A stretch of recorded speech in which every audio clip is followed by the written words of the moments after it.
سورۃ القلم۔ بسم اللہ الرحمن الرحیم۔ نون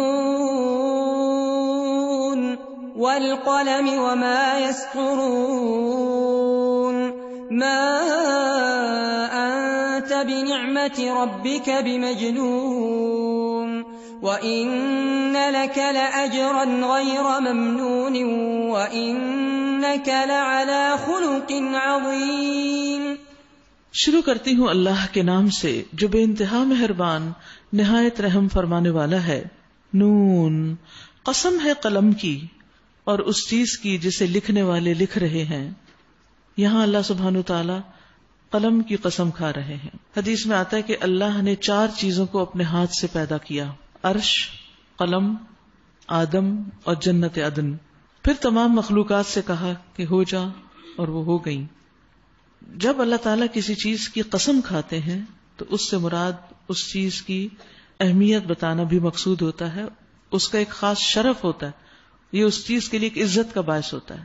تو قلم کا جو شرف ہے اور اس کا جو مقام ہے اور اس کا جو کام ہے، اس کی وجہ سے یہاں قسم کھا کر ایک بات کہی جا رہی ہے، یہ قسم ہے قلم کی اور اس چیز کی جسے لکھنے والے لکھ رہے ہیں، یعنی صرف قلم نہیں بلکہ جو لکھا جا رہا ہے، کیونکہ اسی کے ساتھ قرآن پاک کو لکھا جا رہا تھا اور آج تک لکھا جاتا ہے، اور پھر قرآن مجید کے بعد باقی اچھی کتابیں بھی قلم ہی سے لکھی جاتی ہیں۔ تو قلم جو ہے وہ علم کو محفوظ کرنے کا ذریعہ ہے، لکھا ہوا علم صدقہ جاریہ بنتا ہے، اور لکھنے کی صلاحیت اللہ کی طرف سے ایک بہت بڑی نعمت ہے انسان کے لیے۔ یعنی انسان اگر لکھنا جانتا ہو اور پھر عمدہ طریقے سے لکھنا جانتا ہو تو یہ چیز اس کی قدر و قیمت کو کہیں زیادہ بڑھا دیتی ہے۔ رسول اللہ صلی اللہ علیہ وسلم نے فرمایا، اللہ عز و جل نے سب سے پہلے قلم کو پیدا کیا اور اسے اپنے دائیں ہاتھ میں پکڑا، اور اللہ کے دونوں ہاتھ دائیں ہیں۔ فرمایا پھر اس نے دنیا اور دنیا میں کیے جانے والے ہر عمل اور معمول کو، نیکی بدی کو، خشک اور ترک کو لکھا، اور سب چیزوں کو اپنے پاس لوح محفوظ میں شمار کیا، سب کچھ گن کے لکھا ہوا ہے وہاں۔ پھر فرمایا اگر تم چاہو تو یہ آیت پڑھ لو، ھذا کتابنا ینطق علیکم بالحق انا کنا نستنسخ ما کنتم تعملون، یہ ہماری کتاب ہے جو تم پر حق کے ساتھ بولتی ہے، بے شک ہم لکھواتے جاتے تھے جو تم عمل کرتے تھے۔ یعنی لوگوں کا اعمال نامہ یہاں مراد ہے، اور نقل کرنا ایسا کام ہے جس سے فراغت حاصل کر لی گئی ہے، یعنی لکھا جا چکا ہے۔ ما انت بنعمت ربک بمجنون، تو قلم اور قلم نے جو لکھا قرآن وہ اس پر گواہ ہے کہ نبی صلی اللہ علیہ وسلم مجنون نہیں۔ وَإِنَّ لَكَ لَأَجْرًا غَيْرَ مَمْنُونَ، اور یقیناً تمہارے لیے ایک ایسا اجر ہے جس کا سلسلہ کبھی ختم ہونے والا نہیں۔ وَإِنَّكَ لَعَلَىٰ خُلُقٍ عَظِيمٍ، اور بے شک آپ اخلاق کے بڑے مرتبے پر ہیں۔ ان قریب تم بھی دیکھ لو گے اور وہ بھی دیکھ لیں گے کہ تم میں سے کون جنون میں مبتلا ہے۔ تمہارا رب ان لوگوں کو بھی خوب جانتا ہے جو اس کی راہ سے بھٹکے ہوئے ہیں، اور وہی ان کو بھی اچھی طرح جانتا ہے جو راہ راست پر ہیں۔ لہٰذا تم ان جھٹلانے والوں کے دباؤ میں ہرگز نہ آؤ، یہ تو چاہتے ہیں کہ تم کچھ مداحنت کرو، کمزوری دکھاؤ تو یہ بھی مداحنت کریں۔ ہرگز نہ دبو کسی ایسے شخص سے جو بہت قسمیں کھانے والا بے وقت آدمی ہے، تانے دیتا ہے، چغلیاں کھاتا پھرتا ہے، بھلائی سے روکتا ہے، ظلم اور زیادتی میں حد سے گزر جانے والا ہے، سخت بداعمال ہے، جفاکار ہے، اور ان سب عیوب کے ساتھ بد اصل ہے، اس بنا پر کہ وہ بہت مال اور اولاد رکھتا ہے۔ جب ہماری آیات اس کو سنائی جاتی ہیں تو کہتا ہے یہ تو اگلے وقتوں کے افسانے ہیں، ان قریب ہم اس کی سونڈ یعنی ناک پر، جس کو وہ عزت کی علامت سمجھتا ہے، ان قریب ہم اس کی سونڈ پر داغ لگائیں گے، یعنی اس کو عذاب کا مزہ چکھائیں گے۔ نبی صلی اللہ علیہ وسلم کی مخالفت کرنے والے عموماً مکہ کے سردار تھے، اور وہ اپنے مال کی وجہ سے تکبر میں مبتلا تھے، اور مال کے ساتھ اگر اولاد ہو تو اور بھی زیادہ، اور دنیا کی نعمتوں نے یعنی مال اور اولاد کو پا کر ان کے اندر ہونا تو یہ چاہیے تھا کہ اور اچھا اخلاق ہوتا اور وہ ہمبل ہوتے، لیکن اس چیز نے ان کے شر میں اور ان کے تکبر میں اور ان کی بد اخلاقی میں اور زیادہ اضافہ کر دیا۔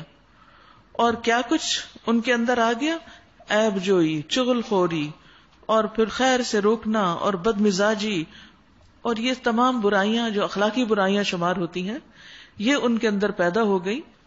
تو ایک طرف یہ لیڈرز تھے جن کے یہ اخلاق تھے، اور دوسری طرف محمد صلی اللہ علیہ وسلم کا اخلاق جس کا پیچھے ذکر کیا گیا، انک لعلی خلق عظیم. یہ چیز آپ کو ان سے ممتاز کرتی تھی. یاد رکھیے، انسان کا شرف صرف اس کے مال و دولت یا اس کی اولاد کی کامیابی میں نہیں ہے. انسان کا شرف ایمان، عمل صالح اور اخلاق میں ہے. یہاں آپ دیکھیے، ایک طرف نبی صلی اللہ علیہ وسلم کی تعریف کی گئی اور دوسری طرف آپ کے جو اوپوننٹس تھے، جو آپ کے مخالف تھے اور بڑے بڑے سردار تھے، ان کا ذکر کیا گیا اور لوگوں کو سوچنے پہ مجبور کیا گیا کہ تمہیں نظر نہیں آتا کہ تمہیں کس کو فالو کرنا چاہیے، کس کے پیچھے جانا چاہیے، کون زیادہ حقدار ہے کہ اس کی بات مانی جائے. ہم نے ان اہل مکہ کو اسی طرح آزمائش میں ڈالا ہے جس طرح ایک باغ کے مالکوں کو آزمائش میں ڈالا تھا. انا بلوناہم کما بلونا اصحاب الجنہ. یاد رکھیے، انسان کی آزمائش دو طرح سے ہوتی ہے. ایک آزمائش ہوتی ہے تکلیف کے ساتھ، کہ انسان سے اس کا مال چھن جائے یا صحت چلی جائے یا اولاد چلی جائے یا تو اس کی عزت چلی جائے. یہ بھی آزمائش ہوتی ہے. اور کچھ آزمائشیں کم اور کچھ بڑی ہوتی ہیں، کچھ سخت ہوتی ہیں. آزمائش کی ایک اور قسم ہے نعمتوں کے ساتھ آزمایا جانا، کہ انسان کو ہر طرح کی نعمتیں مل جائیں، مال، اولاد اور رزق کے علاوہ عزت اور شرف. یعنی دنیا میں جن جن چیزوں کے پیچھے انسان بھاگتا ہے وہ اس کو اعلیٰ درجے میں مل جائیں، اور غلط کاموں کے باوجود ملتی چلی جائیں، نافرمانیوں کے ساتھ ملیں. یہ بہت سخت آزمائش ہے، لیکن عام طور پر لوگ اس کو آزمائش سمجھتے نہیں. ہم آزمائش کس کو سمجھتے؟ تکلیف کو. نعمت کا آنا امتحان نہیں سمجھتے. لیکن یاد رکھیے کہ بعض اوقات انسان کی آزمائش اس کی خواہشات پوری کر کے ہوتی ہے. یعنی اس کو خواہشات پوری کرنے کے لیے سب کچھ دے دیا جاتا ہے اور اس کا دراصل امتحان ہو رہا ہوتا ہے. تو یہاں پر انا بلوناہم، ان اہل مکہ کو ہم نے آزمایا، یعنی ان جھٹلانے والوں کو بھلائی کے ساتھ آزمایا، نعمتیں دے کے آزمایا، ان کو مہلت دی، مہلت دے کے آزمایا، مال اور اولاد اور لمبی عمر دے کے، جس طرح انہوں نے چاہا کہ ان کی زندگی ہو وہ سب کچھ ان کو دے کے ان کی آزمائش ہوئی. اور اسی طرح کی دیگر چیزیں بھی کہ جو کچھ یہ چاہتے تھے ان کو مل گیا. یہ سب کچھ ہم نے ان کو اس لیے نہیں دیا کہ یہ ہمارے بہت پیارے تھے یا ہمارے نزدیک بہت معزز تھے، بلکہ یہ استدراج کے طور پر تھا کہ یہ سب کچھ انہیں آہستہ آہستہ ہلاکت کی طرف لے جا رہا ہے. کیونکہ آپ دیکھیے، جب انسان کے پاس زیادہ مال ہوتا ہے اور وہ خرابی کے راستے پہ چل پڑے تو خرابیاں بھی بہت بڑی بڑی ہوتی ہیں. اسی مال سے انسان زیادہ بڑی نیکی بھی کماتا ہے اور اسی مال کو انسان غلط جگہ پر لگا کر زیادہ بڑا گناہ کماتا ہے. اسی طرح جب عمر لمبی ہوتی ہے اور نیک ہوتا ہے انسان تو نیکیوں میں اضافہ ہوتا ہے. لیکن اگر عمر لمبی ہو اور انسان برے کام کر رہا ہو تو وہ اس کے لیے اور زیادہ عذاب اور وبال کا سبب بن جاتی. اسی طرح اگر اولاد ہو، نیک ہو تو وہ صدقہ جاریہ ہے، والدین کے لیے آنکھوں کی ٹھنڈک. اور اولاد ہو دنیاوی اعتبار سے کامیاب ہو لیکن ویسے بد اخلاق ہو، ماں باپ کی عزت نہ کرتی ہو یا کسی بھی اور طرح، تو وہ انسان کے لیے ایک مصیبت اور وبال جان ہو جاتا ہے. تو یاد رکھیے کہ نافرمانی کے باوجود اگر کچھ مل رہا ہے تو یہ اللہ کی طرف سے ڈھیل ہے. رسول اللہ صلی اللہ علیہ وسلم نے فرمایا، جب تم دیکھو کہ اللہ ایک آدمی کو اس کی برائیوں کے باوجود دنیا میں رزق دے رہا ہے تو سمجھ لو اس کو اللہ کی طرف سے ڈھیل دی جا رہی ہے، اور یہ ڈھیل اس کے لیے ایک آزمائش ہے. پھر آپ صلی اللہ علیہ وسلم نے یہ آیت تلاوت کی، فَلَمَّا نَسُوا مَا ذُكِّرُوا بِهِ فَتَحْنَا عَلَيْهِمْ أَبْوَابَ كُلِّ شَيْءٍ حَتَّى إِذَا فَرِحُوا بِمَا أُوتُوا أَخَذْنَاهُمْ بَغْتَةً فَإِذَا هُمْ مُبْلِسُونَ. پھر جب وہ لوگ ان چیزوں کو بھولے رہے جن کی ان کو نصیحت کی جاتی تھی تو ہم نے ان پر ہر چیز کے دروازے کھول دیے، ہر طرح کی نعمتیں ان پر عام ہو گئیں، یہاں تک کہ جب ان چیزوں پر جو انہیں ملی تھی وہ خوب اترا گئے تو ہم نے ان کو اچانک پکڑ لیا تو پھر وہ بالکل مایوس ہو گئے. تو اب دیکھیے، بندہ مومن سے جب کچھ چھن جاتا ہے تو مایوس نہیں ہوتا، وہ اس وقت بھی بڑے حوصلے میں ہوتا ہے، وہ اس تکلیف پر بھی الحمدللہ کہہ کے اللہ سے راضی ہو کر سنبھلا رہتا ہے. اس کا اخلاق، اس کے اعمال پہلے سے بھی بہتر ہو جاتے ہیں، کیونکہ وہ آزمائش تو اس کو کندن بنانے کے لیے آئی تھی اور وہ بن کے نکلا. تو اس لیے انسان نعمتوں کو پا کر بھول نہ جائے کہ یہ ضروری نہیں کہ اللہ کی رضامندی کی علامت ہو، یہ مہلت اور آزمائش بھی ہو سکتی ہیں. پھر اسی طرح انسان کی آزمائش اس وقت ہوتی کہ جب اس کے پاس کچھ ہو اور پھر کچھ مانگنے والے آ جائیں اور انسان کا دل تنگ ہونے لگے کہ یہ کیوں مانگ رہے، اور پھر تنگی سے انسان کا دل بھجنے لگے اور شح پیدا ہو جائے اس کے اندر، اور بخل اور ایمان ایک جگہ اکٹھا نہیں ہوتا.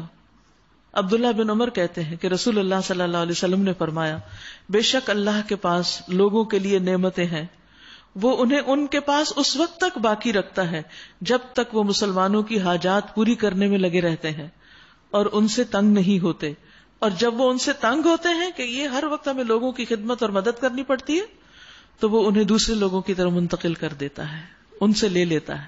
تو کوئی بھی انسان جو یہ چاہتا ہو کہ اللہ تعالیٰ اس کی نعمت کو باقی رکھے، تو اس کے لیے کیا ضروری ہے کہ وہ نعمتیں بانٹتا رہے، نعمتوں میں دوسروں کو شریک کرتا رہے. تو اللہ تعالیٰ نے اہل مکہ کو بھی آزمائش میں ڈالا ہے، نبی صلی اللہ علیہ وسلم کو بھیج کر اور ان پر وحی کی نعمت کو عام کر کے.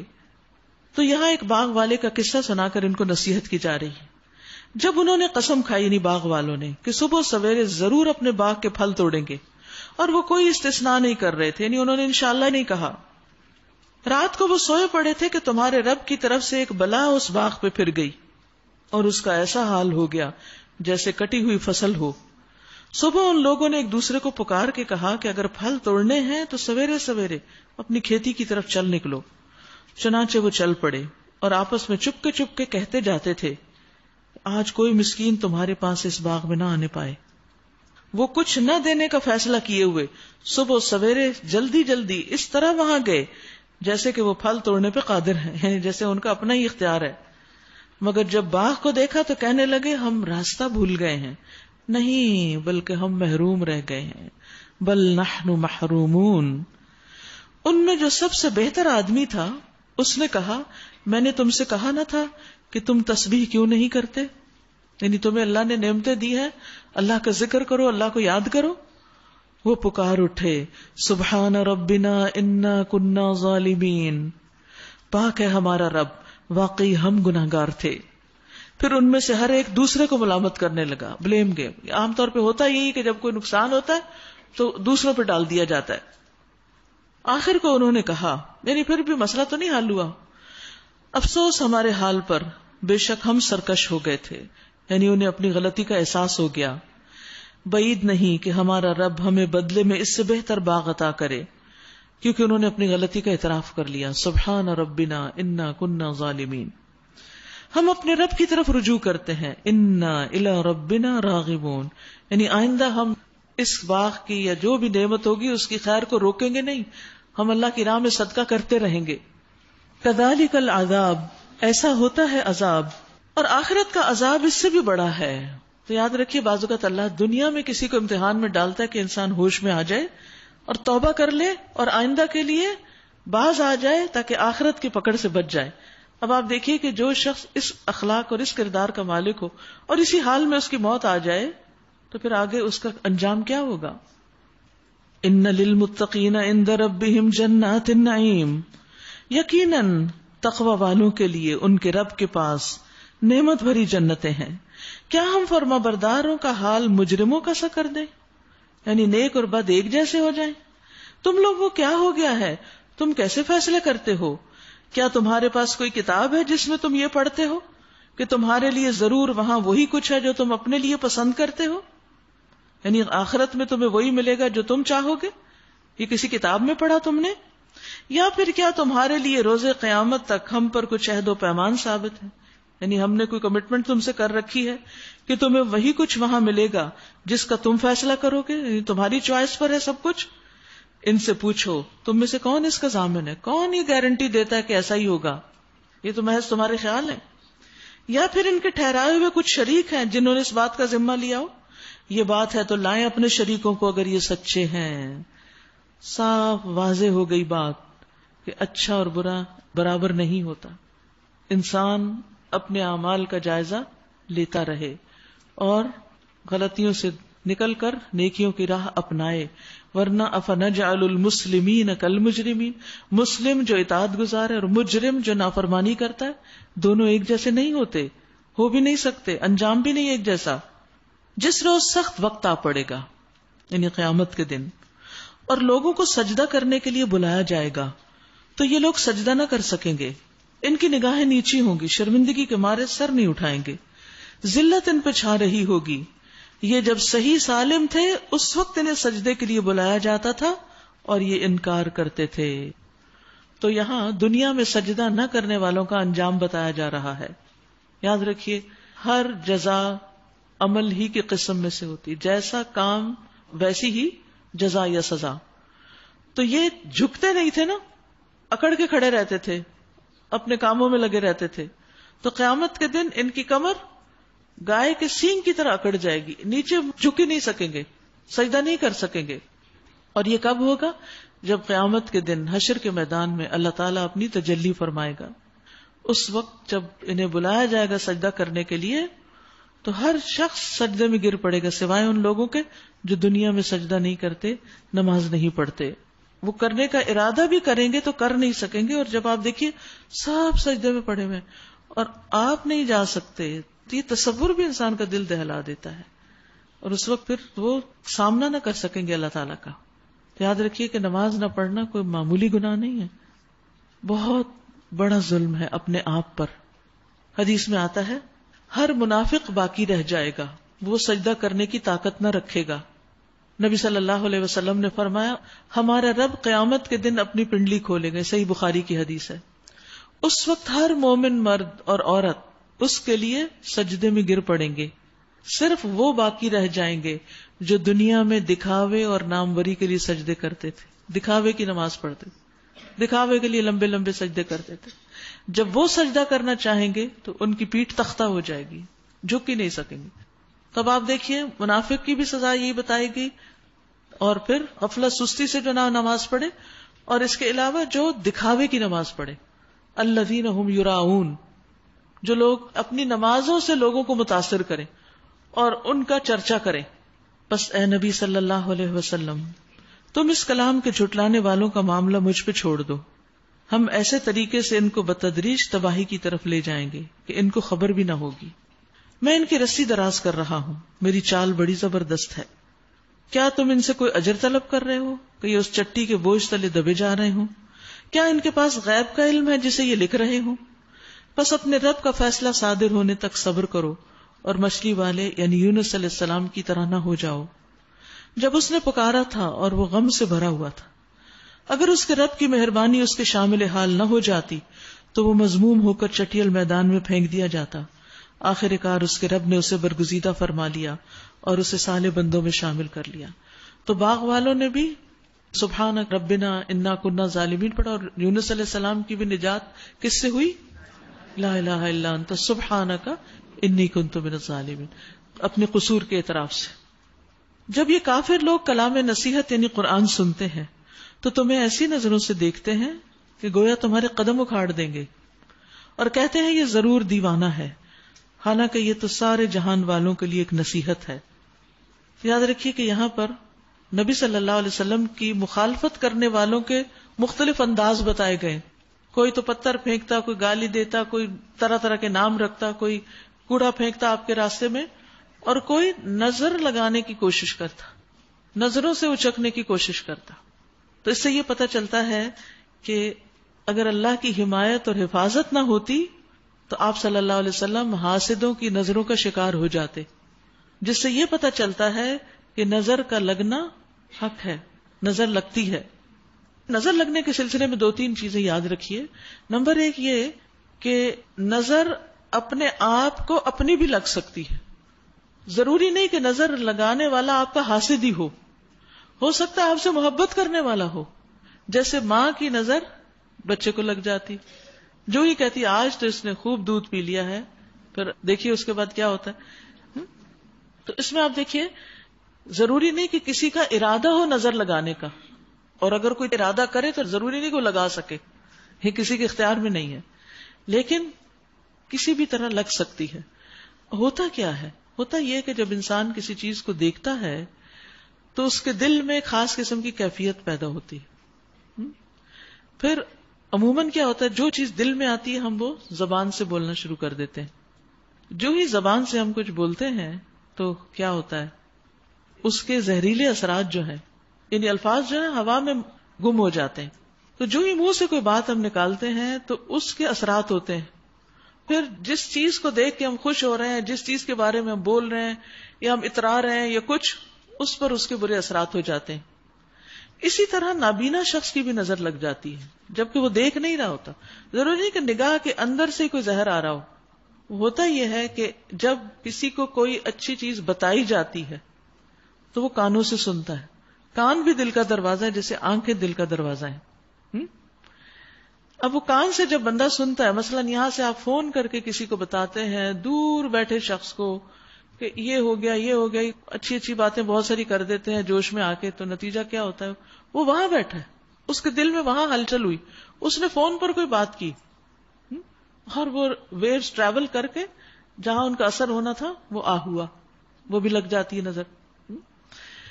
اچھا، اسی طرح یہ نہیں سوچنا چاہیے کہ چونکہ میں بہت حسین ہوں یا بہت مالدار ہوں یا بہت قابل ہوں تو اس لیے مجھے نظر لگ جاتی. اس خوش فہمی میں مبتلا نہیں ہونا چاہیے. کیوں؟ نظر اس وقت لگتی ہے جب اللہ کی طرف سے پروٹیکشن نہیں ہوتی. یعنی یہاں بھی آپ دیکھیے نا کہ کفار قریب تھا کہ آپ کے قدم اکھاڑ دیتے، یعنی ہماری حفاظت تھی کہ وہ نہیں اکھاڑ سکے.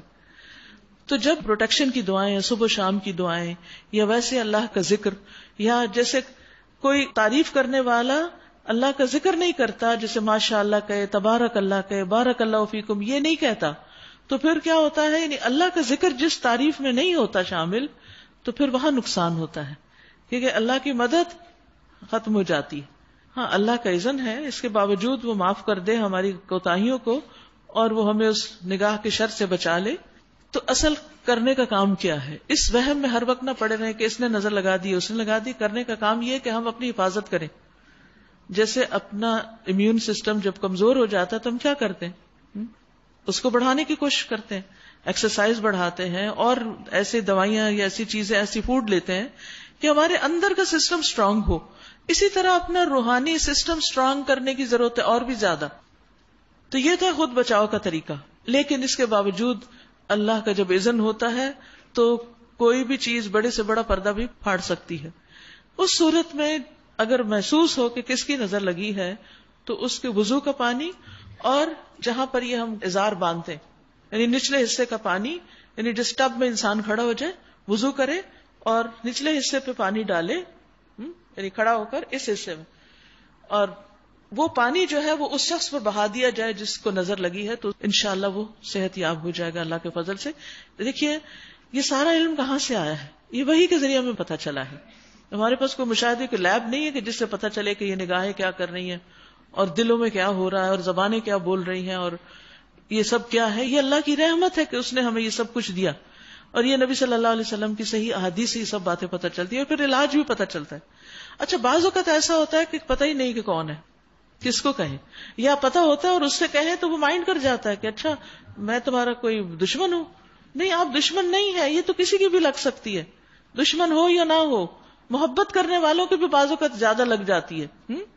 تو ایسی صورت میں اگر کوئی طلب کرے کسی سے کہ آپ پانی دے دیں وضو کر کے اور نچلے حصے پہ پانی ڈال کے، تو دے دیں، اس میں مائنڈ نہیں کرنا چاہیے. یہ کسی کی تکلیف کو دور کرنے کے لیے اس کی مدد ہے. اگر آپ کی وجہ سے کسی کی تکلیف دور ہو جاتی ہے تو ازالہ ہو جائے گا نا، جو آپ کی وجہ سے تکلیف پہنچی کسی کو. اور اگر آپ نہیں ہے وہ تو کوئی فرق نہیں پڑتا. لیکن کبھی ایسا ہے کہ وہ شخص بہت دور چلا گیا، ایسی صورت میں آپ کو بتایا گیا تھا کہ بیری کے 7 پتے لے کے، فریش بیری کے، ان کو کوٹ کے اس پر آیت الکرسی اور 3 قل پڑھیں، ان کو پانی میں ملا کے اس پانی کو پی بھی لیا جائے، 3 گھونٹ 3 سپ لینے کافی ہیں، اور باقی پانی کو زیادہ پانی میں ملا کے اس سے غسل کر لیا جائے، تو انشاءاللہ نظر بد کے اثرات دور ہو جائیں گے. سورۃ الحاقہ. بسم اللہ الرحمن الرحیم. الحاقۃ ما الحاقۃ وما ادراک ما الحاقۃ كذبت ثمود وعاد بالقارعة فأما ثمود فأهلكوا بالطاغية وأما عاد فأهلكوا بريح صرصر عاتية سخرها عليهم 7 ليال و8 أيام حسوما فترى القوم فيها صرعا كأنهم أعجاز نخل خاوية فهل ترى لهم من باقية. شروع کرتی ہوں اللہ کے نام سے جو بے انتہا مہربان نہایت رحم فرمانے والا ہے. الحاقہ ملحاقہ وما ادراک ملحاقہ، ثابت ہو کر رہنے والی، حق ہونے والی. کیا ہے وہ حق ہونے والی، اور تو کیا جانے کہ وہ کیا ہے حق ہونے والی، یعنی قیامت کا دن. کذبت ثمود وعاد بالقارعہ، سمود اور عاد نے اس اچانک ٹوٹ پڑنے والی آفت کو جھٹلایا، یعنی اسی حاقہ کو. تو سمود ایک سخت حادثے سے ہلاک کیے گئے، یعنی ایمان نہ لانے کی وجہ سے ان پر عذاب آیا. اور عاد ایک بڑی شدید طوفانی آندھی سے تباہ کر دیے گئے. اللہ تعالیٰ نے اس کو مسلسل 7 رات اور 8 دن ان پر مسلط رکھا.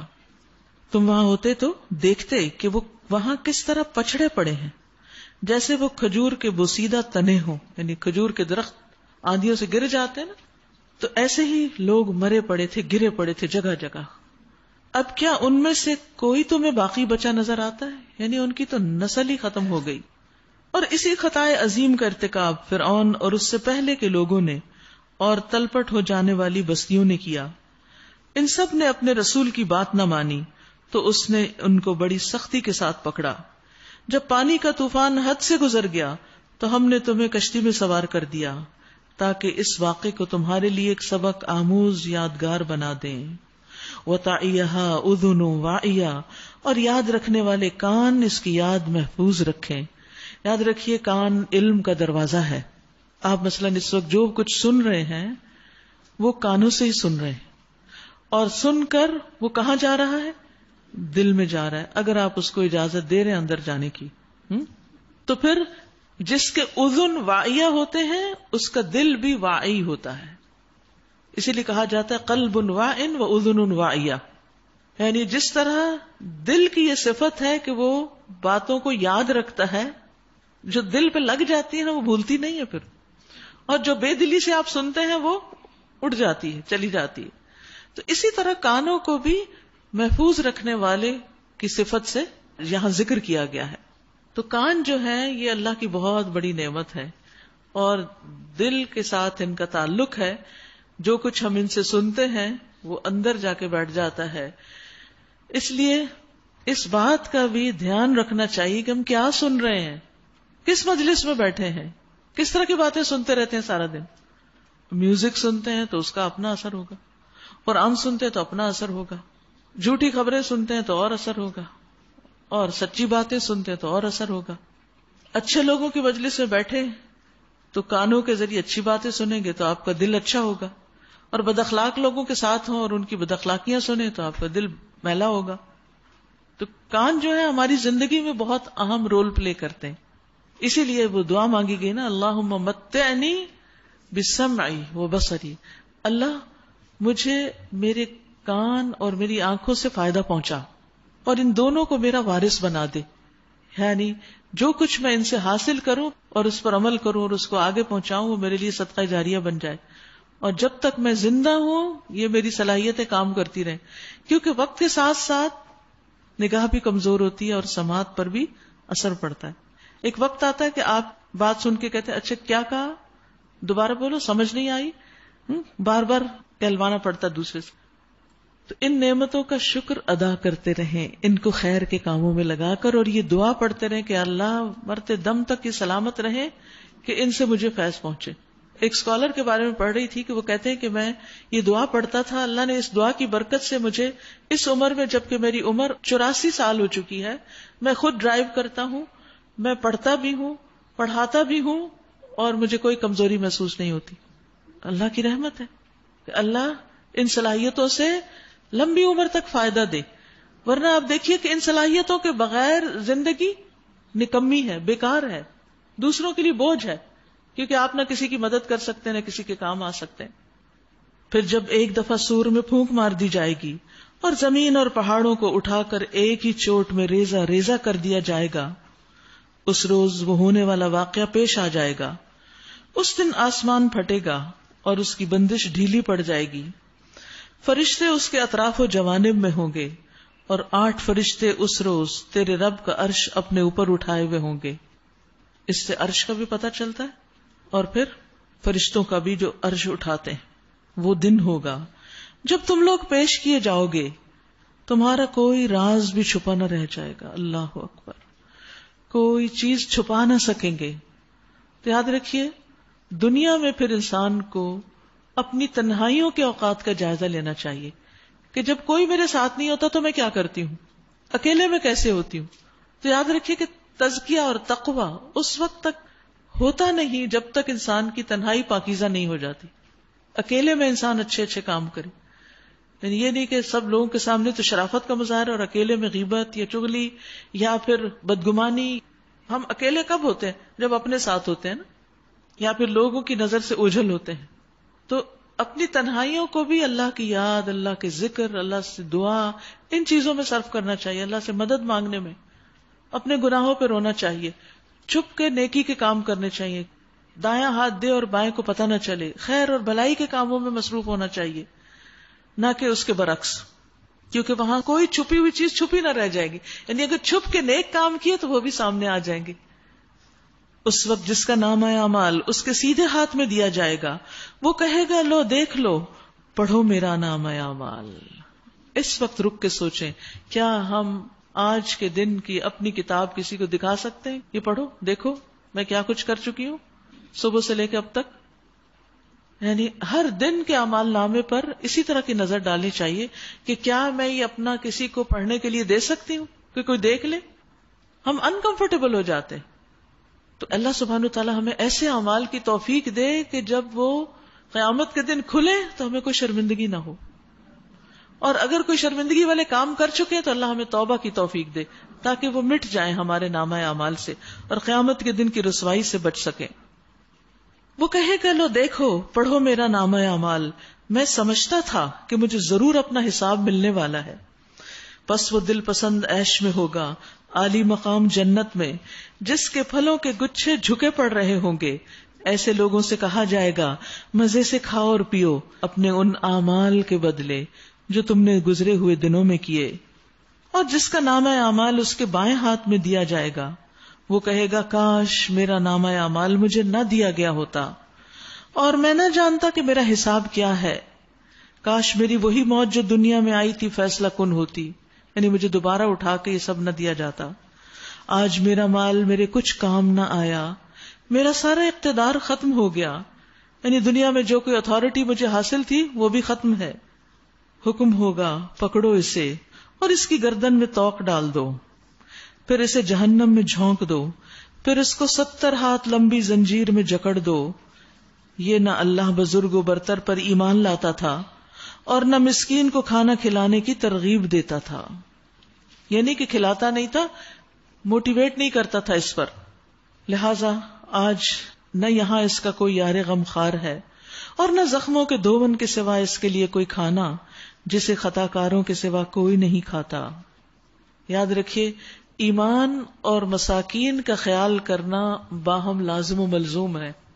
مساکین کون ہے؟ ضرورت مند جو 2 وقت کا کھانا نہیں اپنے پاس پاتے، اور اسی جذبے کے تحت یہ رمضان راشن کا جو پروگرام شروع کیا گیا، اسی کے لیے کیا گیا کہ ہم خود اپنی زندگیوں میں اتنے مصروف ہوتے ہیں کہ مساکین تک ڈائریکٹ پہنچ بھی نہیں پاتے، ڈھونڈ بھی نہیں سکتے، پتہ بھی نہیں ہوتا۔ تو کیوں نہ کچھ لوگ ایسے ہوں کہ جو اس بات کی تحقیق کریں کہ کون ضرورت مند ہے، اور باقی لوگ ٹرسٹ کر کے ان کے پاس جمع کرائیں اور وہ آگے تقسیم کریں۔ جب ایک ایک بندہ اکیلے کرتا تو آپ دیکھیں کتنی ہیسل ہوتی ہے، ڈرائیور کو کبھی ادھر دوڑا رہے ہیں کبھی ادھر دوڑا رہے ہیں، اچھی بات ہے وہ بھی کریں کیونکہ ان تک بھی تو کسی نے پہنچنا ہے۔ لیکن بعض گاؤں کے گاؤں ایسے ہوتے ہیں کہ جہاں انتہائی غربت میں لوگ زندگی بسر کر رہے ہیں، تو اس لیے اس موقع کو غنیمت جان کر کچھ نہ کچھ اپنا حصہ اس میں ضرور ڈالیں۔ ابو درداء اپنی بیوی کو مساکین کی وجہ سے زیادہ شوربہ بنانے کے لیے کہتے، یعنی اپنی بیوی کو تلقین کرتے تھے کہ دیکھو شوربہ زیادہ بنانا. وہ یہ نہیں کہتے تھے ہمارے لیے مزے کا تم سوکھا سوکھا رکھنا، نہیں، زیادہ پانی ڈال دو تاکہ اور بھی اس میں شریک ہو جائیں. اپنی لذت اور اپنی خواہش کو کم کیا، تب دوسروں کا خیال رکھا. وہ کہتے تھے ہم نے ایمان لا کر آدھی زنجیر اتار پھینکی. یہ جو زنجیر کی بات ہو رہی ہے نا، 70 ہاتھ لمبی زنجیر میں جکڑا جائے گا جو ایمان نہیں لائے گا اور پھر غریب کو کھانا نہیں کھلائے گا. کیا ہم باقی کی آدھی بھی اتار نہ پھینکیں؟ مطلب کیا تھا کہ مسکین کو کھانا کھلائیں گے تو باقی زنجیر اترے گی. تو اس لیے ہر انسان اپنی زندگی میں خواہ خود بھی مسکین ہو پھر بھی دوسرے مسکین کو ساتھ شامل کر لے. یعنی صرف انہی کا کام نہیں ہے. میں نے ایک کہانی پڑھی تھی ایک عورت کی کہ اس کے چھوٹے چھوٹے بچے تھے اور اس کے پاس ایک وقت کا صرف اتنا آٹا ہوتا کہ ہر بچے کے لیے روٹی کا ایک پیڑا وہ بناتی. تو وہ کیا کرتی کہ ہر پیڑا جب وہ بناتی تو اس میں سے ایک چھوٹا سا آٹے کا حصہ نکال کے رکھ دیتی. تو 8-10 پیڑوں میں سے، یعنی سارے گھر کی جب روٹی پکتی تو اس میں سے وہ تھوڑا تھوڑا نکالا ہوا ایک اور پیڑا بن جاتا، اور وہ روٹی مسکین کی روٹی ہوتی تھی. تو جنہوں نے اللہ کے راستے میں دینا ہوتا ہے وہ تھوڑے میں سے بھی نکال لیتے ہیں، وہ کوئی نہ کوئی تدبیر کر لیتے ہیں کہ چلے اگر اتنا ایک ٹکڑا ہم نے نہ کھایا اور 10 لوگوں کا ملا کے ٹکڑا ایک اور کا پیٹ بھرنے کے کام آ جائے گا. تو اس طرح ہر انسان پلاننگ کرے کہ وہ کیسے صدقہ کر سکتا ہے، کہاں سے خرچ کر سکتا ہے. رسول اللہ صلی اللہ علیہ وسلم نے فرمایا وہ مومن نہیں ہوتا جو خود پیٹ بھر کے کھائے اور اس کا ہمسایہ اس کے پہلو میں بھوکا رہے. پھر مسکین کو کبھی خالی ہاتھ نہیں لوٹانا چاہیے. ام بجید کہتی ہیں ایک مرتبہ میں نے عرض کیا یا رسول اللہ صلی اللہ علیہ وسلم، اللہ کی قسم بعض اوقات کوئی مسکین میرے دروازے پہ آ کے کھڑا ہو جاتا اور مجھے شرم آتی ہے کہ میرے پاس گھر میں کچھ بھی نہیں ہوتا کہ میں اپنے ہاتھ سے اس کو دے سکوں یا اس کے ہاتھ میں کچھ ڈال سکوں. تو رسول اللہ صلی اللہ علیہ وسلم نے فرمایا اس کے ہاتھ پہ کچھ نہ کچھ رکھ دیا کرو، خواہ جلا ہوا کھوری کیوں نہ ہو، کچھ ہی رکھ دو. یعنی بعض اوقات ہم سوچتے ہیں کہ کوئی اعلیٰ درجے کی چیز ہو تو وہی دوسرے کو دے، جو بھی ہے دے دو، لیکن دو. اور مسکینوں کے لیے جو دوڑ دھوپ کرے، کوشش کرے، محنت کرے، ان تک پہنچے، ان میں بانٹے. فرمایا بیواؤں اور مسکینوں کے کام آنے والا اللہ کے راستے میں جہاد کرنے والے کے برابر ہے، یا رات بھر عبادت اور دن کو روزہ رکھنے والے کے برابر ہے. نبی صلی اللہ علیہ وسلم نے فرمایا بے شک یہ مال و دولت بھی ایک خوشگوار سبزہ ہے. جیسے سبزے کو دیکھ کے دل خوش ہوتا ہے، ایسے مال کو دیکھ کے بھی انسان خوش ہوتا ہے. اور مسلمان کا وہ مال کتنا عمدہ ہے جس سے وہ مسکین، یتیم اور مسافر کو دے. یعنی مال کا وہ حصہ بہترین ہے جو ان کاموں میں لگ جائے. پھر مسکین پہ دروازہ بند کرنے پہ اللہ کی رحمت کا دروازہ بند ہو جاتا ہے. ابو شماخ اپنے چچا کے بیٹے سے روایت کرتے ہیں جو نبی صلی اللہ علیہ وسلم کے صحابہ میں سے تھے. بے شک وہ معاویہ کے پاس گئے رضی اللہ عنہ، پھر کہا کہ میں نے رسول اللہ صلی اللہ علیہ وسلم کو فرماتے ہوئے سنا جو مسلمانوں کے امور کا ذمہ دار بنے پھر وہ اپنا دروازہ مسکینوں، مظلوموں اور ضرورت مندوں کے سامنے بند کر لے، یعنی ان کی بات نہ سنے، تو اللہ تعالیٰ بھی اپنی رحمت کے دروازے اس کی ضرورت اور فقر کے سامنے بند کر لے گا. اور اس مجبوری کی حالت میں جب وہ سب سے زیادہ اس کا ضرورت مند ہوگا، یعنی عین اس وقت جب اس کی کوئی شدید ضرورت ہوگی تو وہ اس سے روک لی جائے گی، یعنی پوری نہیں ہونے دی جائے گی. تو اگر ہم چاہتے ہیں کہ ہماری ضرورتیں پوری ہوتی رہیں اور ہمارے کاموں میں کوئی رکاوٹ نہ آئے تو کچھ نہ کچھ، چاہے ایک لقمہ ہی کیوں نہ ہو، کوئی مانگے تو خالی ہاتھ نہ لوٹائیں، دیں. پھر اس کو پلان بھی کریں، کیونکہ دینے کے لیے پلاننگ چاہیے ہوتی ہے کہ کیا دینا ہے، کیا نکالنا ہے. اب آپ دیکھیے انشاءاللہ کل قرآن مجید تو آپ کا مکمل ہو جائے گا، پھر اگلا عشرہ شروع ہو جائے گا. وہ عبادت کا عشرہ ہے، راتوں کو خوب قیام کرنے کا عشرہ ہے، دن میں بھی اللہ کی طرف رجوع کرنے کا، کہ نبی صلی اللہ علیہ وسلم اس موقع پر خود بھی جاگتے، گھر والوں کو بھی جگاتے اور کمر باندھ لیتے، خوب محنت کرتے عبادت میں، سب کچھ چھوڑ کے عبادت. تو اس عبادت میں تھوڑا سا حصہ اس چیز کا رکھیے کہ دن میں اپنے گھروں کی صفائی کریں. یعنی فرش کی صفائی نہیں مراد، اس سے مراد ہے اپنے وارڈروبس کو کھولیں، اپنے باکسز کھولیں، اپنی جیولری کھولیں، اور چیزیں کھولیں، دیکھیں کیا چیز ہے جو سالوں سے نہیں استعمال کی اور بالکل ایکسٹرا ہی ہے اور کبھی کوئی امید بھی نہیں، تو ان چیزوں کو بھی ایک طرف نکال کے رکھیں اور پھر پلان کریں کہاں کہاں کس کو کیا دیا جا سکتا، کہاں کیا چیز زیادہ فائدہ مند ہوگی دینا جو میری کل آخرت کے کام آئے گی. تو اس طرح انشاءاللہ جب رمضان گزرے گا تو انشاءاللہ ایمان میں بھی اضافہ ہو چکا ہوگا، یعنی ایک حصہ آپ نے علم حاصل کرنے پہ لگایا اور ایک حصہ آپ خوب عبادت میں گزاریں گے، کیونکہ آپ یہ سوچ رہے ہیں اب تو ختم ہو جائے گا، اب ہم کیا کریں گے، فارغ کہاں؟ قرآن مجید میں آتا فَإِذَا فَرَغْتَ فَانْصَبْ وَإِلَىٰ رَبِّكَ فَارْغَب، جب آپ فارغ ہو جائیں تو کیا کریں؟ اپنے آپ کو تھکائیں، اپنے رب کی طرف رغبت کریں، یعنی عبادت میں مشغول ہو جائیں. ٹھیک ہے؟ اور اس کے ساتھ ساتھ خدمت خلق میں کچھ وقت عبادت کا اور کچھ وقت خدمت خلق کا. جو پورا مہینہ پڑھتے رہے، اب عمل کرنے کا وقت آ گیا. تو مساکین پہ دروازے نہیں بند کرنے، ان کی ضروریات کا خیال رکھنا ہے اور ان کے لیے پلاننگ کرنی کہ کہاں کس کی کیسے مدد کی جا سکتی. رشتہ داروں کی لسٹ دیکھیں، ہمسایوں میں دیکھیں، دوستوں میں دیکھیں، مختلف کچی بستیوں میں دیکھیں، دور دراز کے علاقوں میں دیکھیں. پھر فرمایا پس نہیں، میں قسم کھاتا ہوں ان چیزوں کی بھی جو تم دیکھتے ہو اور ان کی بھی جنہیں تم نہیں دیکھتے. یہ ایک رسول کریم کا قول ہے، کسی شاعر کا قول نہیں. تم لوگ کم ہی ایمان لاتے ہو، اور نہ یہ کسی کاہن کا قول ہے، تم لوگ کم ہی غور کرتے ہو. یہ تو رب العالمین کی طرف سے نازل ہوا ہے. اور اگر اس نبی نے گھڑ کر کوئی بات ہماری طرف منسوب کی ہوتی، یعنی خود گھڑ کر، تو ہم اس کا دایاں ہاتھ پکڑ لیتے اور اس کی رگے گردن کاٹ ڈالتے. تو اس سے ہمیں تسلی ہونی چاہیے کہ جو کچھ قرآن میں ہے وہ بالکل سچ ہے، جو آپ نے ہمیں پہنچایا وہ حق ہے، کیونکہ اللہ سبحانہ وتعالی اس پر چھوڑنے والے نہیں تھے. پھر تم میں سے کوئی ہمیں اس کام سے روکنے والا نہ ہوتا. در حقیقت یہ پرہیزگار لوگوں کے لیے ایک نصیحت ہے، اور ہم جانتے ہیں کہ تم میں سے کچھ لوگ جھٹلانے والے ہیں. ایسے کافروں کے لیے یقیناً یہ موجب حسرت ہے، اور یہ بالکل یقینی حق ہے. بس اے نبی صلی اللہ علیہ وسلم اپنے رب عظیم کے نام کی تسبیح کرو. فسبح بسم ربک العظیم، سبحان ربی العظیم.